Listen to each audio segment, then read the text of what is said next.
Okay students, काल आपण engineering unit number 3 design of machine एलिमेंटचं थोडंसं बघितलं होतं. त्याच्यामध्ये आपण काय काय बघितलं होतं. त्याच्यामध्ये आपण पॉवर स्क्रू बघितलं होतं. त्याच्यानंतर पॉवर स्क्रूचे ॲडव्हान्टेजेस डिसॲडव्हान्टेजेस बघितले होते. त्याच्यानंतर आपण टर्मिनॉलॉजी बघितली होती की बाबा थ्रेडची टर्मिनॉलॉजी काय काय असतं. Nominal thread, core diameter, mean diameter हे सगळं बघितलं होतं. असं core diameter, mean diameter, pitch, lead हे सगळं बघितलं होतं. त्याच्यानंतर आपण बघितलं होतं राईट हँड थ्रेड आणि left hand thread. Right hand thread म्हणजे काय, जर राईट साईडला अपवर्ड गेले तर right hand thread. Left hand thread म्हणजे काय, लेफ्ट साईडला जर त्याचं इन्क्लिनेशन अपवर्ड गेलं तर त्याला म्हणायचं लेफ्ट हँड थ्रेड. त्याच्यानंतर आता आपण बघणार आहे मल्टिपल थ्रेडेड स्क्रू पण बघितलं होतं. मल्टिपल थ्रेडेड स्क्रू म्हणजे काय असतं, जर त्याचा लीड सिंगलच्या ऐवजी डबल असेल, म्हणजे जर एकदा रोटेट केल्यानंतर तुमचं डबल वेळा फिरत असेल तर त्याला म्हणायचं डबल स्टार्ट थ्रेड. 3 वेळा फिरत असेल, 3 थ्रेड जर पुढं जात असेल तर त्याला म्हणायचं ट्रिपल स्टार्ट थ्रेड. बरोबर का नाही. सिंगल स्टार्ट थ्रेडचं काय होतं, एल इज इक्वल टू काय होतं पी. डबल स्टार्टचं एल इज इक्वल टू काय होतं 2p. आणि ट्रिपल स्टार्टचं एल इज इक्वल टू काय होतं 3p. याच्यामुळं काय होतं, तुमचं ॲक्सेल ट्रायव्हल तुमचं काय होतं फास्ट होतं. हे तुमचे ॲडव्हान्टेजेस पण बघितलेले, लिमिटेशन पण बघितलेलं, ॲप्लिकेशन पण बघितलं होतं आपण. आता आपण बघूया फॉर्म्स ऑफ थ्रेड. या चॅप्टरमधला सगळ्यात important question form of thread. State different types of form of thread तुम्हाला क्वेश्चन विचारतात, तो आपण आता बघूया. पहिला टाईप कोणता आहे थ्रेडचा, स्क्वेअर थ्रेड. स्क्वेअर थ्रेड बघा तुम्हाला कसं आहे, त्याची प्रोफाईल कशी आहे, स्क्वेअर आहे. याची जी थ्रेड आहे, तुमचं थ्रेडचं जे प्रोफाईल आहे ती कशी आहे, स्क्वेअर आहे. पिच आपलं कसं असतं, थ्रेडचा एक करस्पॉन्डिंग पॉईंट ते नेक्स्ट थ्रेडचा सेम करस्पॉन्डिंग पॉईंट, त्याला काय म्हणतात पिच. याचा ॲडव्हान्टेजेस डिसॲडव्हान्टेजेस तुम्हाला कसं विचारतात, टाईप्स ऑफ थ्रेड सांगा किंवा फॉर्म्स ऑफ थ्रेड सांगा आणि give advantages and disadvantages of each किंवा ॲप्लिकेशन ऑफ ईच, असं कसं पण विचारतात वेगवेगळ्या पद्धतीने. तर आपण एक करूया. स्क्वेअर थ्रेडची डायग्राम काढायची. ॲडव्हान्टेजेस काय आहे, याच्यात सगळ्यात पहिल्यांदा ॲडव्हान्टेजेस काय, त्याची इफिशियन्सी काय आहे, जास्त आहे. इफिशियन्सी तुम्हाला जास्त भेटते. त्याच्यानंतर स्क्वेअर थ्रेड असल्यामुळं त्याचं तुमचं नो साईड थ्रस्ट, त्याच्यामध्ये साईड थ्रस्ट तयार होत नाही. आणि मोशन तुम्हाला कशी भेटते, युनिफॉर्म भेटते. म्हणजे स्क्वेअर थ्रेड असेल तर तुमचं मोशन तुम्हाला कशी भेटते, फास्ट भेटते. ॲक्सेल मुवमेंट तुमची कशी होती, फास्ट होती. डिसॲडव्हान्टेजेस काय आहे, स्क्वेअर थ्रेड असल्यामुळं त्याची प्रोफाईल परपेंडिक्युलर असल्यामुळं थोडंसं जरी साईडला घासलं, इकडच्या साईडला आणि इकडच्या साईडला जर घासलं तर तुम्हाला थ्रेड पूर्ण काय करावा लागतो, रिप्लेस करावा लागतो. Even slight wear of this square thread requires screw to be replace. म्हणजे स्क्वेअर थ्रेडच्या जर साईडला थोडंसं जरी घासलं तर तुम्हाला पूर्ण तुमचा जो स्क्रू आहे तो पूर्ण रिप्लेस करावा लागतो. त्याच्यानंतर याची strength compare to other threads काय असते, कमी असते. आणि हे काय असतं, डिफिकल्ट टू मॅन्युफॅक्चर असतं. स्क्वेअर थ्रेड बनवणं डिफिकल्ट टू मॅन्युफॅक्चर्ड असतं. ॲक्च्युली ते डिफिकल्ट नसतं, ते स्लोवर असतं. ऑपरेशन त्याचं कसं असतं, स्लोवर असतं. कारण आपल्याला स्क्वेअर थ्रेड जर बनवायचं असेल तर सिंगल पॉईंट कटिंग टूल वापरावं लागतो लेथ मशीनवरती.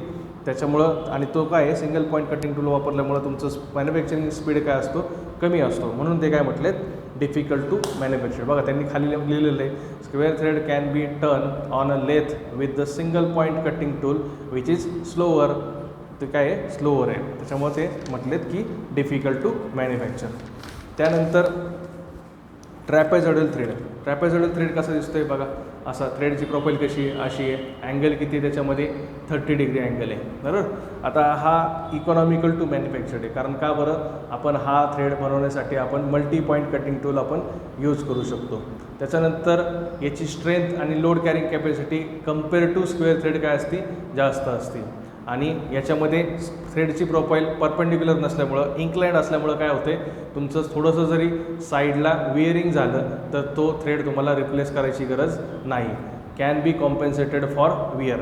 म्हणजे तुमचं जर साईडला थोडंसं वेअरिंग जरी झालं तरी तो तुम्ही ॲडजस्ट करू शकता, तो तुम्ही वापरू शकता. लिमिटेशन काय आहे, लोअर इफिशियन्सी. याची इफिशियन्सी काय तुमची कमी आहे. आणि इफिशियन्सी कमी म्हणजेच काय, ॲक्सियल ट्रायव्हल तुमचा जो आहे तो काय कमी आहे. The inclination of the thread proper results into side thrust and radial pressure on the nut. Inclined असल्यामुळं तुमचं साईड थ्रस्टला साईडला काय होते, थ्रस्ट तयार होते, फोर्सेस तयार होतात. आणि radial pressure on the nut, pressure नटवरती काय होते, रॅडियल प्रेशर तयार होतं. ॲप्लिकेशन आपण सगळ्याचे सेपरेट बघूया एकत्र. ॲप्लिकेशन, याचं ॲप्लिकेशन कुठं दिले त्यांनी, लीड स्क्रू. ॲप्लिकेशन याचं कुठं वापरतात, लीड स्क्रू. लेथ मशीनमध्ये जो लीड स्क्रू आपण काल बघितला, लीड स्क्रू, लेथ मशीनमध्ये जो लीड स्क्रू असतो तो कसा असतो, ट्रॅपेझॉइडल थ्रेडनी आपण यूज करतो. नंतर स्क्वेअर थ्रेडचं ॲप्लिकेशन काय आहे, स्क्वेअर थ्रेडचं ॲप्लिकेशन म्हणजे आपण जास्त करून तो स्क्वेअर थ्रेड जो आहे तो याच्यामध्ये वापरतो. कुठं, एक मिनटं,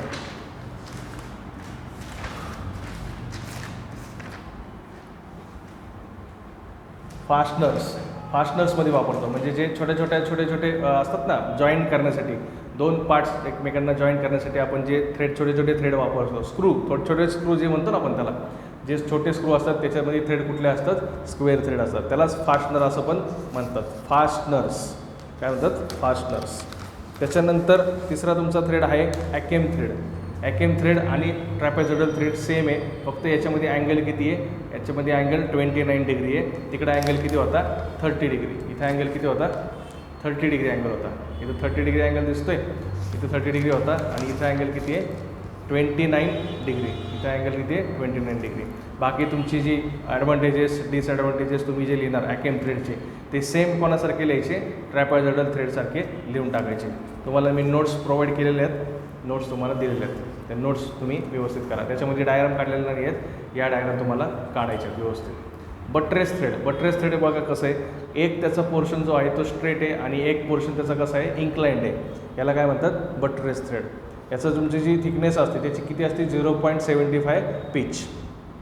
आता ॲडव्हान्टेजेस काय आहे, असं असल्यामुळं म्हणजे थोडक्यात काय केलं आहे आपण, स्क्वेअर थ्रेड आणि ट्रॅपेझॉइडल थ्रेडचं कॉम्बिनेशन, स्क्वेअर थ्रेड आणि ट्रॅपेझॉइडल थ्रेडचं कॉम्बिनेशन केलं आहे आणि काय बनवलं आहे, बट्रेस थ्रेड. म्हणजे तुमच्या दोघांचे जे ॲडव्हान्टेजेस आहेत ते इथं दोघांनी लागू होणार आहे. तिथं इफिशियन्सी काय होती, स्क्वेअर थ्रेडची जास्त होती, म्हणजे याची पण इफिशियन्सी जास्त असणार आहे. हे त्याच्यानंतर ट्रॅपेझॉइडल थ्रेड जो होता तो इकॉनॉमिकल टू मॅन्युफॅक्चर होता, म्हणजे हा पण इकॉनॉमिकल टू मॅन्युफॅक्चर असणार आहे. त्याच्यानंतर ट्रॅपेझॉइडल थ्रेड काय होता, can be compensated for wear. मग हा पण तुमचं काय असणार आहे, can be compensated for wear, म्हणजे स्मॉल विअरिंग जरी झालं तरी तुम्ही ते ॲडजस्ट करू शकता. आणि strength and capacity, load carrying capacity ही याची काय असते, जास्त असते. म्हणजे थोडक्यात बेस्ट थ्रेड कोणता असतो, बट्रेस थ्रेड असतो, बरोबर. ओके, ॲप्लिकेशन काय आहे, हे कुठं वापरतो आपण, लार्ज हँडलिंग लोड्स, म्हणजे जिथं तुम्हाला लार्ज हँडलिंग लोड्स उचलायचे आहेत, म्हणजे थोडक्यात हायड्रोलिक सिस्टीममध्ये आपण काय वापरतो, बट्रेस थ्रेड यूज करतो. त्यानंतर आता तुम्हाला 3 क्वेश्चन आहेत छोटे छोटे.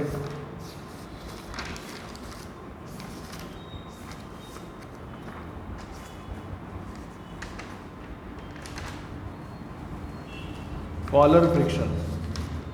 मी एक छोटे 2-3 हे टाकलेले आहेत, व्हिडिओ टाकलेले आहेत. एक म्हणजे स्क्रू जॅकचा आहे, दुसरा तुमचा स्क्रू जॅकचाच, म्हणजे जॅकचेच आपले 3 प्रकारचे जॅकचे 3 व्हिडिओ टाकलेले आहेत. ते जॅकचे व्हिडिओ नीट बघून घ्या, कारण त्याच्या रिलेटेड तुम्हाला कॉलर फ्रिक्शन आहे. हां, तर आता पहिला जो तुम्हाला व्हिडिओ टाकलेला होता स्क्रू जॅकचा, त्याच्यामध्ये डायग्राम कशी आहे स्क्रू जॅकची, तुमची अशी डायग्राम आहे. आता बघा, हे काय तुमचा लोड आहे, डब्ल्यू लोड आहे. नंतर इथं काय तुमचा कप आहे, कप कसा आहे, असा आकाराचा कप असतो, अशा आकाराचा कप आहे. कपवरती काय ठेवलं आहे तुम्ही, लोड ठेवला आहे. कपवरती काय ठेवलं आहे, लोड ठेवला आहे. हा लोड आणि हा कप. कपला कसं असतं, इंटरनल एक होल असतं, त्या होलमध्ये काय आपण कनेक्ट पूर्ण हा स्क्रू थ्रेड म्हणा, किंवा याला स्क्रू स्पिंडल म्हणतात, याला काय म्हणतात, स्क्रू स्पिंडल. हा जो स्क्रू स्पिंडल आहे, हा जो स्क्रू स्पिंडल आणि इथं कॉलर. आता त्यांनी काय दिले, दोन्हीची नावं एकत्रच दिलेत. ते दोन्ही काय आहेत, सेमच आहे. स्क्रू थ्रेड आणि स्पिंडल हे दोन्ही काय आहेत, एकत्र आहेत. ते काय केले आपण, त्यांनी याच्यावरती कनेक्ट केले आहेत. म्हणजे स्क्रू थ्रेड आणि spindle, screw thread and collar हे एकच बॉडी आहे. स्क्रू थ्रेड आणि कॉलर काय आहे, एकच बॉडी आहे. तुम्हाला हे समजण्यासाठी तुम्हाला अगोदर ॲनिमेशन समजून घ्यावं लागणार आहे. ॲनिमेशन समजलं तरच तुम्हाला हे समजणार.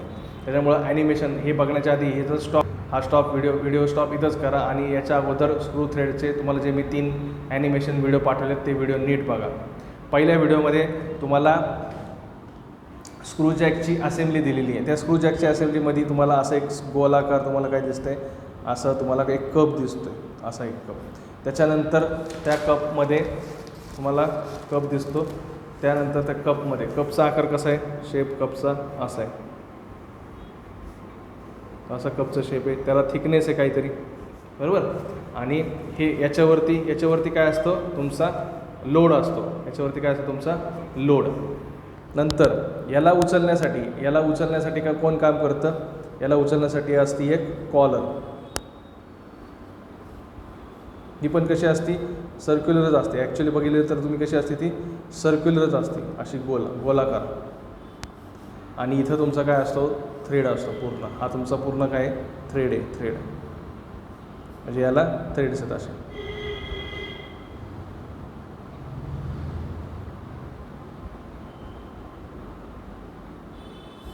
असे तुम्हाला काय त्याच्यामध्ये थ्रेड आहे, थ्रेडिंग आहे.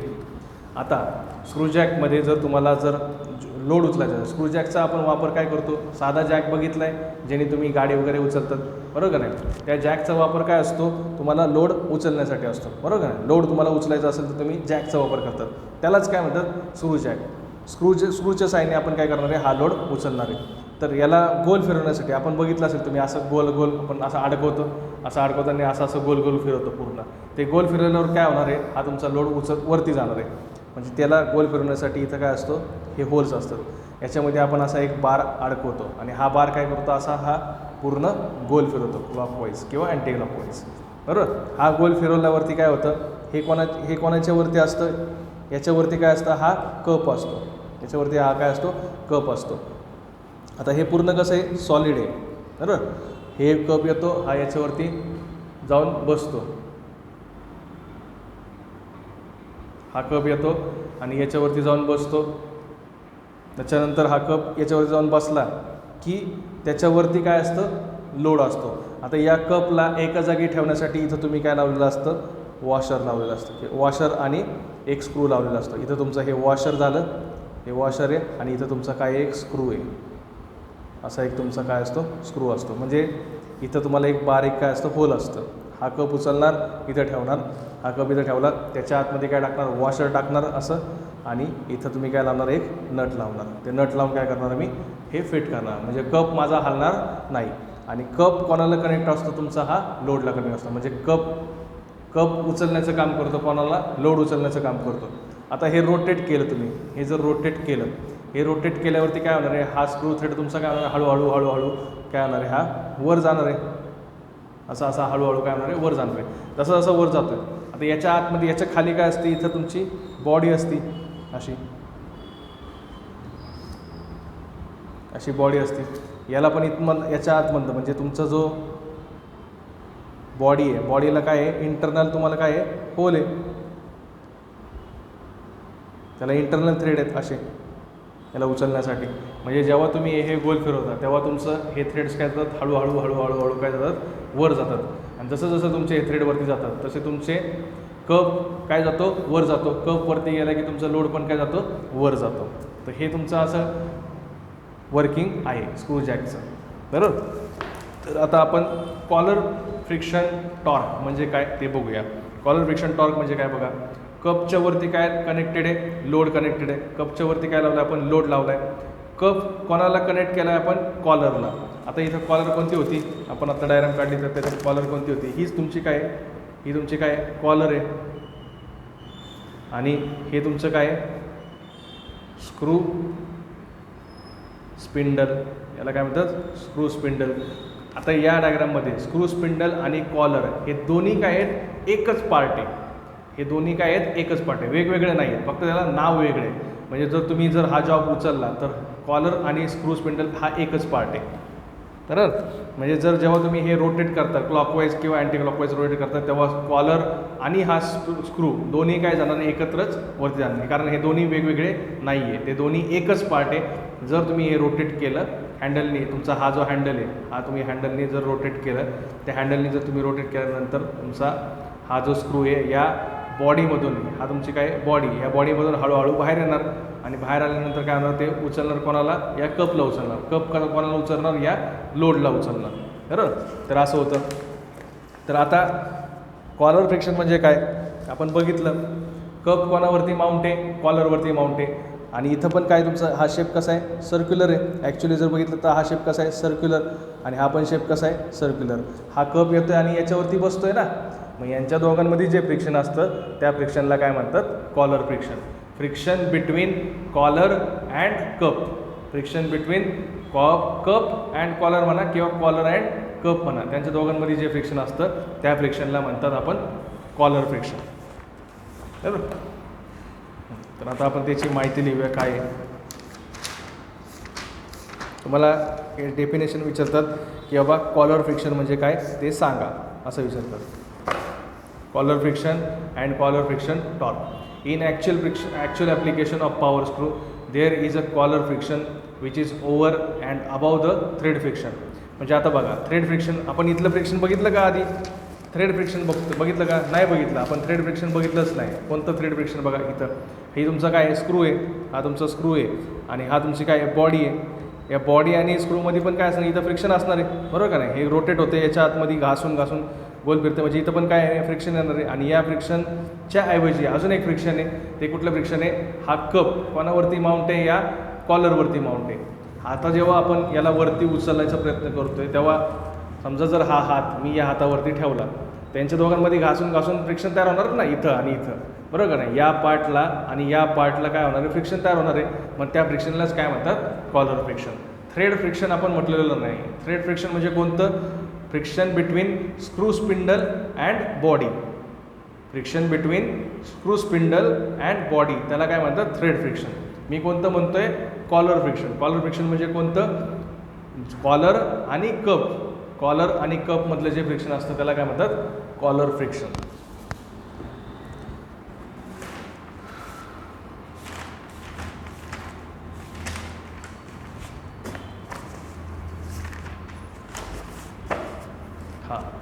In actual application of power screw, there is a collar friction which is over and above the thread friction. Actual प्रॅक्टिसमध्ये थ्रेड फ्रिक्शनच्या बरोबर काय असतं? कॉलर फ्रिक्शन असतं. आणि which against the direction of motion. Which acts against the direction of motion. म्हणजे ते friction काय करतं आहे? आता आपण गोल फिरवल्यानंतर कुठं जाण्याचा प्रयत्न करतो आहे? अपवर्ड. मोशन आपली कुठे आहे? अपवर्ड आहे ना, ही आपली मोशन आहे. आणि हे फ्रिक्शन काय करतं आहे? खाली खेचण्याचा प्रयत्न करते. कारण बरोबर का नाही, हे कुठं होतं याच्यावरती असं बसतं आहे आणि हा फ्रिक्शन काय करतो आहे? खाली खेचण्याचा प्रयत्न करतो. त्याच्या अपोजिट यांच्या दोघांमध्ये इथं जे फ्रिक्शन तयार होणार इथं, या फ्रिक्शनला काय म्हणतात? Collar friction. ते काय करते? Opposite to motion. ही तुमची जी मोशन आहे त्याच्या अपोजिट आहे म्हणून त्याला काय म्हणतात? Collar friction. पहिलं वाक्य लिहिलं की ॲक्च्युअल प्रॅक्टिसमध्ये कॉलर फ्रिक्शन थ्रेड फ्रिक्शनच्या वरती काय असतं? कॉलर फ्रिक्शन असतं आणि ते कुठं असतं? अपोजिट टू मोशन असतं. मोशन अपवर्ड असेल तर ते डाऊनवर्ड असतं बरोबर. त्यानंतर the cup of the power screw remain stationery. Cup of the power screw remain stationery. आपण बघितलं तुमचा जो कप आहे तो काय आहे? स्टेशनरी आहे under the action of load. म्हणजे कपवरती आपण काय ठेवलेलं आहे? लोड ठेवलेलं आहे. Whereas collar that is integral with the screw rotates when the load is being raised or lower. आपण मगाशी जे बोललो तेच इथं लिहिलेलं आहे की कप तुमचा काय आहे? स्टेशनरी आहे. कपवरती काय ठेवलं आहे तुम्ही? लोड ठेवला आहे. आणि तुमचा जो स्क्रू थ्रेड आहे किंवा कॉलर आहे, कॉलर आणि स्क्रू स्पिंडल. कॉलर आणि स्क्रू स्पिंडल. कुठला कॉलर? हा तुमचा कॉलर आणि हा तुमचा स्क्रू स्पिंडल. हे दोन्ही काय आहे? एक आहे. जेव्हा आपण हे रोटेट करणार तेव्हा ते एक तर अपवर्ड जाईल किंवा डाऊनवर्ड जाईल. तर तेच म्हटलेलं आहे, तेच आपण इथं लिहिलेलं आहे बरोबर. त्याच्यानंतर relative motion between cup and collar results in friction at the annular surface between the collar and cup. This friction is called as a collar friction. मग आपण तेच म्हटलं मगाशी की friction between cup and collar. Friction between cup and collar at the annular surface म्हणजे जिथं तुमचे दोन सरफेस एकत्र झालेले आहेत त्या ठिकाणी, त्या सरफेसच्या ठिकाणी जे फ्रिक्शन तयार होते त्या फ्रिक्शनला काय म्हणतात? Collar friction. आता torque required to overcome this collar friction can be given by uniform pressure theory and uniform wear theory. आता हे फ्रिक्शन आपल्याला कमी करण्यासाठी आपल्याला काय करावं लागतं? जास्त टॉर्क लावायला लागतो. टॉर्क म्हणजे कसं? ही डायग्राम बघा बरोबर. आता आपण समजा टॉर्क लावणे म्हणजे काय? समजा हा माझा नट आहे, माझा हात म्हणजे काय? नट आहे आणि हे म्हणजे काय? माझा बोल्ट आहे. मी गोल फिरवते म्हणजे काय होतं? ते माझा नट तिथंच थांबते आणि हा बोल्ट काय होते? हळूहळू काय होते? वरती जातोय बरोबर का नाही. आता असं होतं हळूहळू काय करतोय? मी गोल फिरवते, वरती गेला बरोबर का नाही. तर वरती गेला म्हणजेच काय केलं? हे गोल फिरवते म्हणजेच काय लावते? मी टॉर्क लावते. आता हे वरती जाताना मला काय होते? फ्रिक्शन तयार होते. हे फ्रिक्शन तयार कुठली होते, कॉलरमुळे फ्रिक्शन तयार होते. म्हणजे तुमचे जे कप आणि कॉलर यांच्या दोघांमध्ये काय तयार झालं, फ्रिक्शन तयार झालं. तर ते फ्रिक्शन काय करते, अपोजिट टू मोशन आहे, अपोजिट टू मोशन आहे. मग मला काय करावं लागणार, ते रिमूव्ह करण्यासाठी मला काय करावं लागणार, एक्स्ट्रा टॉर्क लावायला लागणार. मला काय करावं लागणार, एक्स्ट्रा टॉर्क लावायला लागणार. तो टॉर्कच आपण कशाने काढू शकतो, 2 मेथडने काढू शकतो. एक मेथड असते आपली युनिफॉर्म प्रेशर थेअरी आणि दुसरी मेथड असते आपली uniform wear theory. Uniform pressure theory आणि युनिफॉर्म वियर थेअरी आपल्याला डिटेलमध्ये टॉममध्ये झालेलं आहे. आता त्याच्यामध्ये एवढं डोकं लावायची गरज नाही. थोडक्यात तुम्हाला सांगतो, युनिफॉर्म प्रेशर थेअरी म्हणजे काय, की तुमचा जो हा थ्रेड आहे, तुमचा जो हा थ्रेड आहे तो काय करतो आहे, equally pressure equally pressure apply करतो आहे. म्हणजे जेव्हा तुम्ही रोटेट करताय तेव्हा सगळे थ्रेड तुमचे काय करतात, ते इक्वली प्रेशर डिस्ट्रीब्यूट करतात. त्याला म्हणतात युनिफॉर्म प्रेशर थेअरी. आणि युनिफॉर्म वियर थेअरी म्हणजे काय, जेव्हा तुमचा जो स्क्रू थ्रेड आहे तेव्हा त्याच्यामध्ये काय झालं आहे, after some interval of time, थोड्या वेळानंतर तुमचं जेव्हा विअरिंग झालेलं असेल तेव्हा युनिफॉर्म वियर झालेलं असेल. म्हणजे तुमचे सगळे थ्रेड तुम्ही जेव्हा बघताल थोड्या दिवसानंतर, समजा तुम्ही आज आणलं थ्रेड आणि थोड्या दिवसांनी तुम्ही 1 महिन्यानी 2 महिन्यांनी तुम्ही बघितलं आणि थ्रेड कसं आहे, तर तुमचे सगळ्या थ्रेडला काय झालेलं आहे, युनिफॉर्म विअरिंग झालेलं आहे. त्याला म्हणायचं युनिफॉर्म वियर थेअरी. आणि युनिफॉर्म प्रेशर थेअरी म्हणजे काय, युनिफॉर्म प्रेशर आपण रोटेट करताना अप्लाय करतो आहे. अशा 2 थेअरी. या दोन्ही थेअरीनुसार आपण एक टॉर्कचा फॉर्म्युला काढलेला आहे. तर त्याचा फॉर्म्युला आहे अशा प्रकारे. युनिफॉर्म प्रेशर थेअरीचा टॉर्क आपल्याला हा असतो आणि युनिफॉर्म वियर थेअरीचा आपल्याला टॉर्क कुठला असतो, युनिफॉर्म वियर थेअरीचा आहे आणि हा काय आहे, युनिफॉर्म प्रेशर थेअरीचा. हे दोन्ही तुम्हाला पाठ करायचे. काय फॉर्म्युला बघा बरं. म्यू सी म्हणजे काय असतं, म्यू म्हणजे काय असतं, कोएफिशियंट ऑफ फ्रिक्शन, 2 पार्टमधलं फ्रिक्शन, त्याचं कोएफिशियंट म्हणजे काय असतं म्यू. डब्ल्यू म्हणजे काय असतं, लोड. डी ओ म्हणजे काय असतं, outer diameter of screw.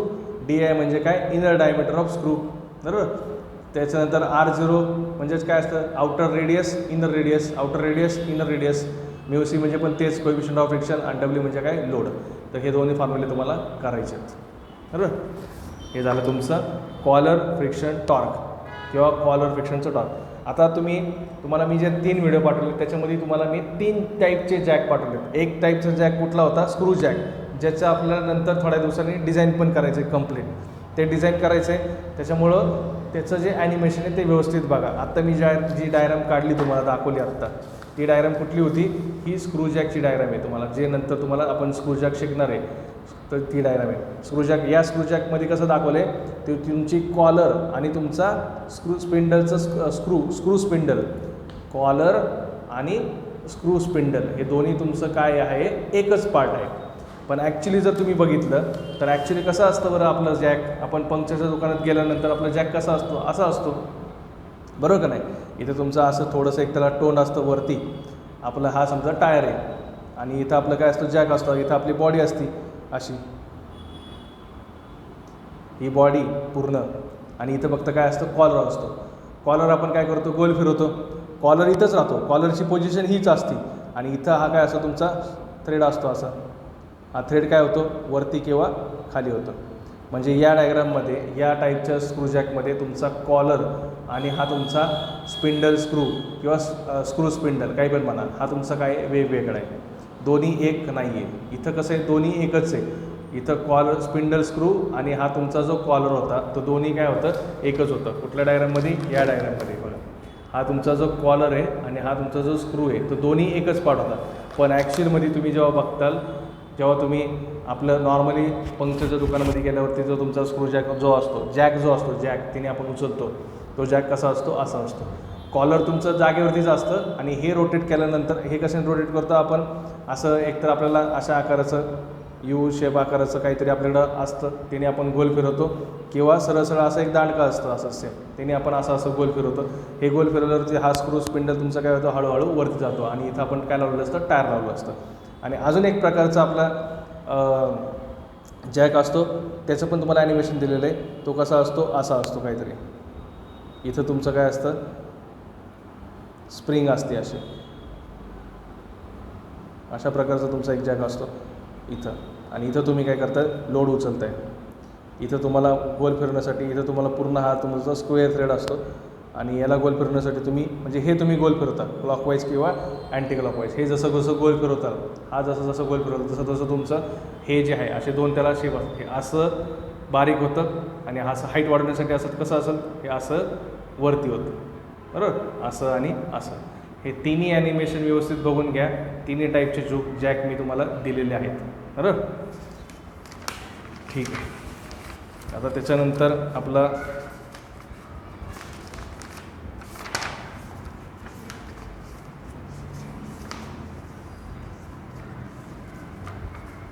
Differential screw. Differential screw काय आहे?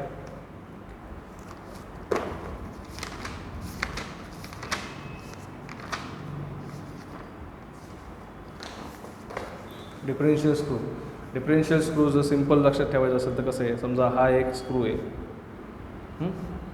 त्याला काहीतरी थ्रेड आहे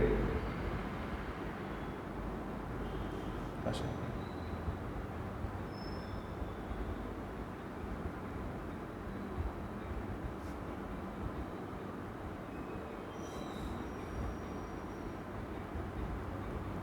याला आतमधनं इंटरनल पण काय आहे, थ्रेडिंग आहे. एक्सटर्नल पण आणि इंटरनल पण, म्हणजे बाहेरून पण थ्रेड आहेत आणि आतल्या साईडने पण थ्रेड आहेत. आणि इथं तुम्ही काय लावलं आहे, एक नवीन तुम्ही काय लावलं आहे, एक दुसरा एक थ्रेड लावला आहे, म्हणजे दुसरा एक स्क्रू लावला आहे असा. जो स्क्रू कुठं असतो, याच्या आतमध्ये असतो, याच्या आतमध्ये. आणि इकडं तुम्ही काय लावलं आहे, तुम्हाला जे उचलायचं आहे किंवा गोल फिरवायचं आहे, आउटपुट. हा नट म्हणजे तुमचं काय आहे, आउटपुट किंवा बॉडी, समजा आउटपुट बॉडी. हां, आता याला गोल फिरवलं मी, हे तुमचं ॲक्च्युली कसं आहे, असं गोल आहे. हे जर गोल फिरवलं, हे गोल फिरवल्यानंतर आपलं नॉर्मली काय असतं, समजा हा जर तुमचा नट असेल आणि हा तुमचा जर बोल्ट असेल, इथं तुमची काय आहे, फ्रेम आहे. माझा हात म्हणजे काय, समजा फ्रेम, समजा इथं तुम्ही काय लावली आहे, फ्रेम लावली अशी, अशी फ्रेम लावली. त्या फ्रेमला काय आहे, होल आहे आतमध्ये, हे फ्रेम आहे असं, त्याला मी होल केलं आहे आणि त्याच्या आतमध्ये काय टाकलं आहे, एक बोल्ट टाकलं आहे. फ्रेम कशी आहे तुमची, अशी.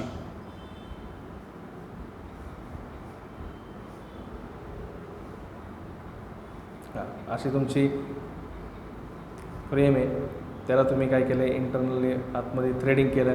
नंतर थ्रेडिंग केल्यानंतर तुम्ही काय टाकलं, त्याला एक बोल्ट टाकला असा, बोल्ट म्हणा किंवा स्क्रू म्हणा, काही पण तुमची मर्जी, असा बोल्ट टाकला. आता या बोल्टला ॲक्च्युली कसं असतं, आपलं बोल्ट नॉर्मली फक्त याला बाहेरनं थ्रेडिंग असतात, बरोबर का नाही. याला कसं असतं, असं बाहेरनं थ्रेडिंग असतं. पण याला बाहेरनं थ्रेडिंग नाही आहे, याला काय आहे, आतून पण तुम्हाला काय आहे, थ्रेडिंग दिलेलं आहे. आतून पण थ्रेडिंग आहे आणि बाहेरून पण काय आहे, थ्रेडिंग आहे. दोन्ही टाईपचे तुम्हाला थ्रेडिंग दिलेले आहे. जसं बाहेरून थ्रेडिंग तसं त्याला आतून पण काय आहे, थ्रेडिंग आहे. असं होल केलेलं आहे त्याला आतून आधी, आणि नंतर त्याला काय केलं आहे, आतून थ्रूआउट इथपर्यंत काय केलं आहे, थ्रेडिंग केलेलं आहे पूर्ण. या बोल्टमध्ये तुम्ही काय टाकलं, दुसरा एक स्क्रू टाकला, बोल्ट म्हणा किंवा स्क्रू म्हणा. या स्क्रूमध्ये तुम्ही काय टाकला, दुसरा एक स्क्रू टाकला अजून. त्याचा पिच काय आहे, थोडासा याच्यापेक्षा, समजा याचा जर पिच 4 असेल, म्हणजे इथून एकदा गोल फिरवल्यानंतर तुमचं किती पुढं जाते, पुढं 4 पुढं जाते. पिच किती तुमचा, एवढा पिच 4 mm आहे. पिच तुमचं काय आहे, 4 mm. म्हणजे जेव्हा तुम्ही एकदा रोटेट केलं, सपोज आपण काय समजूया, सिंगल स्टार्ट थ्रेड स्क्रू समजूया, म्हणजे जेवढा लीड आहे तेवढाच काय तुम्ही समजूया पिच आहे. म्हणजे एकदा रोटेट केल्यानंतर तुमचं किती घर पुढं जाणार, 4 mm पुढं जाणार. एक घर पुढं जाणार आणि एक घर म्हणजेच किती डिस्टन्स आहे तुमचं, 4 पिच. एक घर म्हणजे काय म्हणतो मी, हा एक पॉईंट, करस्पॉन्डिंग पॉईंट ते नेक्स्ट करस्पॉन्डिंग पॉईंट, त्यालाच आपण काय म्हटलेलं, पिच. म्हणजे हा जर स्क्रू मी एकदा रोटेट केला, हा जर स्क्रू मी एकदा रोटेट केला असा गोल, तर हे किती पुढं जातं, 4 mm पुढं जातं. या थ्रेडलाच, या स्क्रूलाच काय आहे, एक आतमधनं काय केलं आहे, इंटरनली होल केले. त्या होलमध्ये आतमधनं काय केले, थ्रेडिंग केले. आणि याच्या आतच्या थ्रेडमध्ये काय टाकलं आहे, एक नवीनचा मी काय टाकलं आहे, स्क्रू टाकलं आहे. आता या स्क्रूला काय आहे, बाहेरनं काय आहेत, थ्रेड आहेत. पण याचा पिच काय आहे, याच्यापेक्षा काय आहे, कमी आहे, बरोबर. याचं पिच काय आहे तुमचा, इथपर्यंत आपण समजूया असं. एवढा तुमचा पिच आहे. आता जेव्हा मी हे रोटेट करेल, हे रोटेट केल्यानंतर डिफरेन्शियल स्क्रू म्हणजे काय, जर मी हे रोटेट केलं एकदा, क्लॉकवाईज रोटेट केलं, तर नॉर्मली तुमचा हा जो स्क्रू थ्रेड आहे तो किती पुढे गेला पाहिजे, 4 mm पुढे गेला पाहिजे. पण ॲक्च्युली तुम्हाला इकडच्या साईडला जे आउटपुट तुमचं असतं, सपोज तुम्ही इथं काय लावली, बॉडी लावली, किंवा तुम्ही इथं काहीतरी तुमचं जे आउटपुट तुम्हाला भेटलं पाहिजे ते कुठून भेटणार तुम्हाला, इथून तुमचं वर्क म्हणजे तुमचं इथं काय लावलं, तुम्ही लोड लावला आहे या बॉडीच्या वरती. हा नट समजा, बॉडी किंवा नट समजा, या नटवरती तुम्ही काय लावलं आहे, तुमचं आउटपुट वर्कपीस. हे वर्कपीस तुम्हाला काय करायचं आहे, फिरवायचं आहे, मूव्ह करायचं आहे. आता मी जर हा स्क्रू एकदा रोटेट केला तर नॉर्मली काय झालं पाहिजे, जेव्हा सपोज तुम्ही समजा की हा जो वर्कपीस आहे हा इथं न बसवता मी इकडं बसवला, या बॉडीच्या वरती बसवला, म्हणजे इथं जर बसवला सपोज, तर काय होणार, हा जो स्क्रू आहे मी एकदा गोल फिरवल्यानंतर किती पुढे जाणार, हे किती पुढे जाणार, 4 mm पुढे जाणार, 4 mm पुढे जाणार, बरोबर का नाही, कारण त्याचा पिच किती आहे, 4 mm आहे. पण जर मी इथं बसवण्याच्या ऐवजी जर इथं बसवला, म्हणजे काय केलं आहे, अगोदर एक नॉर्मल मोठा पीच असलेला स्क्रू थ्रेड घेतला आहे, नंतर छोटा पीच असलेला स्क्रू थ्रेड त्याच्या आतमध्ये टाकला आहे, आणि इकडच्या साईडला काय बसवलं आहे, नट बसवलं आहे, नटवरती काय बसवलं आहे, वर्कपीस. जेव्हा मी हे रोटेट करतो तेव्हा हे 4 mm पुढं जातं, बरोबर, हे काय जातं 4 mm पुढे जातं, म्हणजे हा तुमचा जो स्क्रू थ्रेड आहे तो 4 mm पुढे जातो, कारण त्याचा पिच किती आहे, 4 mm आहे. याचा पिच किती आहे, 3 mm आहे. असं समजा याचा पिच किती आहे आपण, 3 mm. तर डिफरेन्शियल स्क्रू थ्रेड जर असेल तर डिफरेन्शियल स्क्रू तुम्ही जर वापरला असाल, डिफरेन्शियल स्क्रू म्हणजे काय, त्यांच्या दोघांचं तुमचा जो थ्रेडचा जो टाईप आहे तो दोन्ही काय आहेत, राईट हँड थ्रेड आहेत, दोन्ही काय आहेत तुमचे राईट हँड थ्रेड आहे, म्हणजे असेच राईट साईडला काय जातं ते वरती, इकडनं नाशे, दोन्ही तुमचे थ्रेड कसे आहेत, राईट हँड थ्रेड आहेत, आणि दोन्ही एकमेकांच्या आतमध्ये घुसवले आहेत. हा तुमचा आउटर थ्रेड आणि हा तुमचा इनर थ्रेड. हे जेव्हा तुम्ही रोटेट करणार, इकडनं तुमचं किती mm पुढे गेलं, 4 mm तुमचं काय गेलं, पुढे गेलं.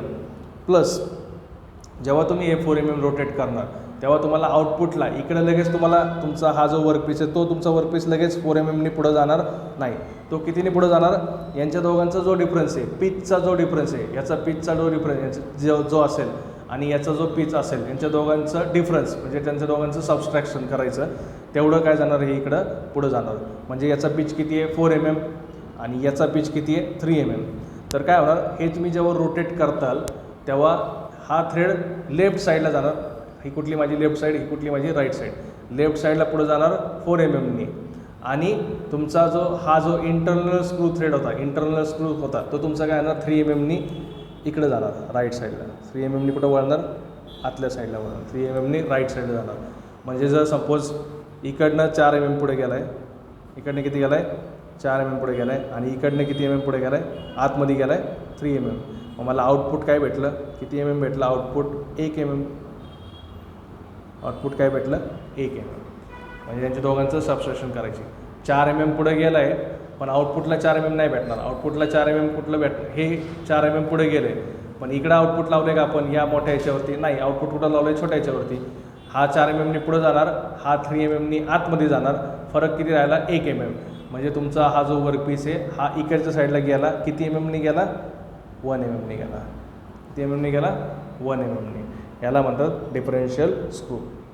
असं का बरं लागतं आपल्याला, कारण आपल्याला ॲप्लिकेशनमध्ये काही ठिकाणी आपल्याला तुमची जी ॲक्सियल मुवमेंट जी असते ती काय लागते, खूप कमी लागते. मग ॲक्सियल मुवमेंट कमी जे करायची असेल तर तुम्हाला 2 ऑप्शन आहे.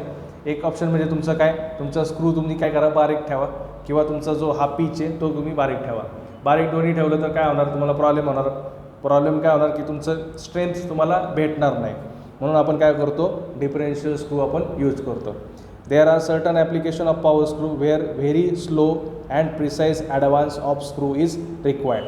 आपले असे भरपूर ॲप्लिकेशन असतात जिथं तुम्हाला स्लो आणि प्रिसाईज ॲडव्हान्स म्हणजे स्लो आणि प्रिसाईज तुम्हाला पुढं किंवा मागं होण्याची गरज असते. त्यावेळेस तुम्हाला this slow advance of screw for each revolution can be obtain by using small pitch of thread.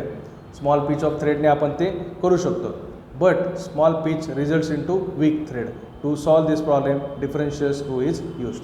जर तुम्ही स्मॉल पिच असलेला थ्रेड जर यूज केला तर तुमची थ्रेडची स्ट्रेंथ काय होती, कमी होती. थ्रेडची स्ट्रेंथ कमी झालेली आपल्यासाठी चांगलं नाही. म्हणून आपण काय यूज केलं, त्याच्याऐवजी डिफरेन्शियल स्क्रू घेतला.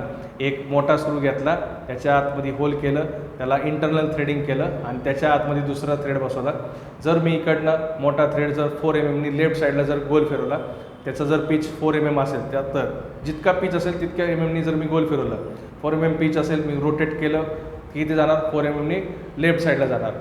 पण आउटपुटला मला 4 mm भेटणार नाही. आउटपुटला मला काय भेटणार, यांच्या दोघांचा पिचमधला जो डिफरन्स असेल ते मला आउटपुटला भेटणार. याचा पिच किती होता 4 mm आणि दुसऱ्याचा पिच किती होता 3 mm. हा 3 mm काय होणार, अगोदर आतमध्ये जाणार राईट साईडला अपोजिट टू मोशन. आपण मोशन रोटेट कुठं करतोय, गोल इकडे जाण्यासाठी करतोय, लेफ्ट साईडला जाण्यासाठी करतोय. पण हा जो तुमचा जो थ्रेड आहे तो काय जाणार, अगोदर 3 mm आतमध्ये जाणार.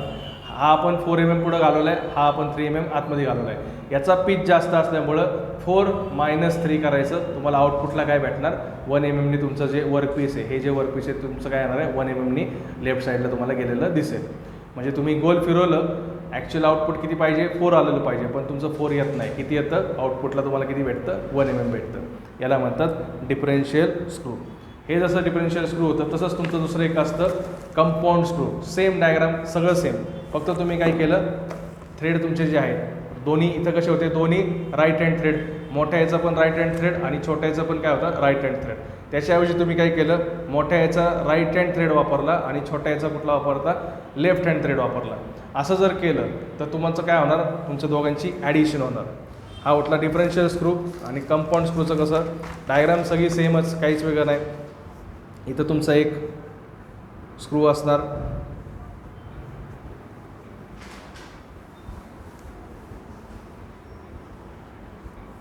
त्याला इंटरनल थ्रेडिंग केलेलं आहे असं.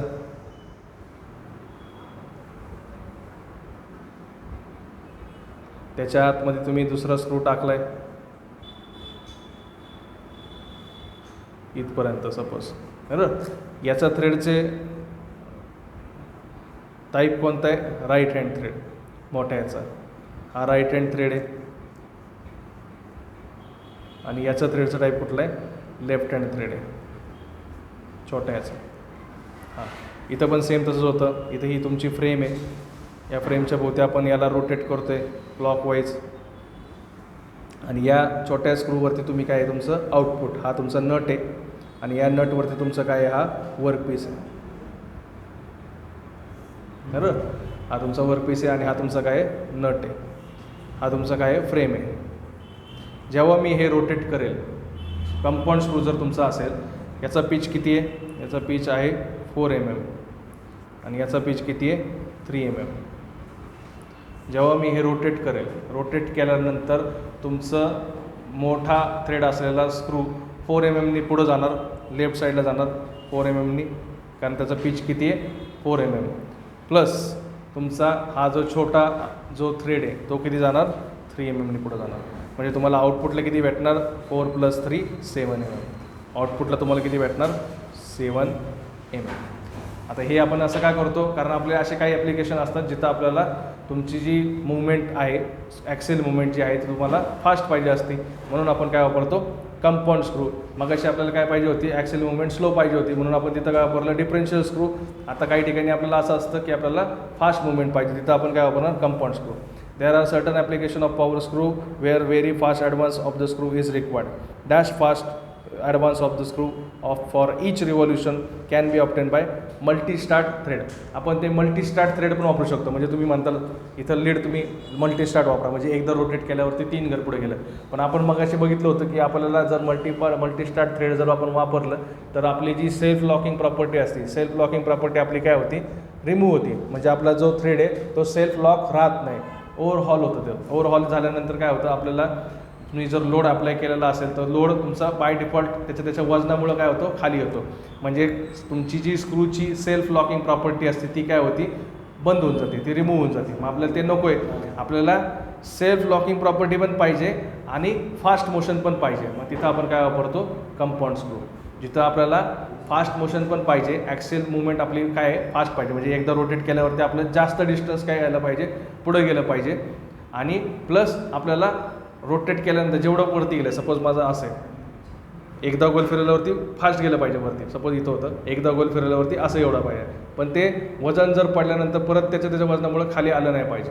मग त्यावेळेस आपण काय वापरणार कंपाऊंड स्क्रू. मी असा एक स्क्रू घेणार, त्याच्या आतमध्ये जशी ही रिपील टाकली तसा दुसरा एक स्क्रू टाकणार, हे एकदा गोल फिरवलं क्लॉकवाईज, तर याचा जेवढा पीच आहे तेवढं ते वरती जाणार, प्लस आतल्याचा जेवढा पीच आहे तेवढं पण ते काय होणार ॲड होणार त्याच्यामध्ये.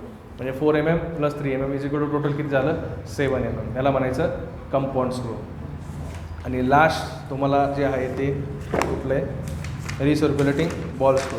रिसर्क्युलेटिंग बॉल स्क्रू तुम्ही ऑलरेडी बघितलेला असेल असं. रिसर्क्युलेटिंग बॉल स्क्रू काय आहे तुमचा, हा बघा ही डायग्राम बघा, हा तुमचा स्क्रू आहे सिम्पल, आणि हा तुमचा काय आहे नट आहे.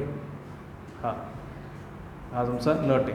स्क्रू आणि नट, स्क्रू आणि नट. स्क्रू कसा असतं तुमचा, स्क्रू म्हणजे काय असतं त्याला एक्सटर्नल थ्रेड असतात, आणि नट म्हणजे काय असतं त्याला इंटरनल थ्रेड असतात, बरोबर का नाही.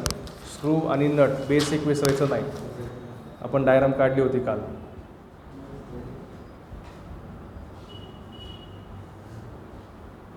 हे तुमचं काय आहे स्क्रू,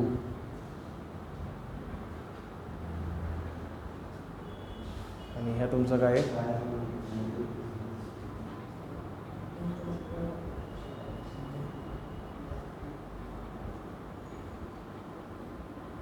नट. त्याला काय आहेत इंटरनल थ्रेडिंग आहे असं, बरोबर का.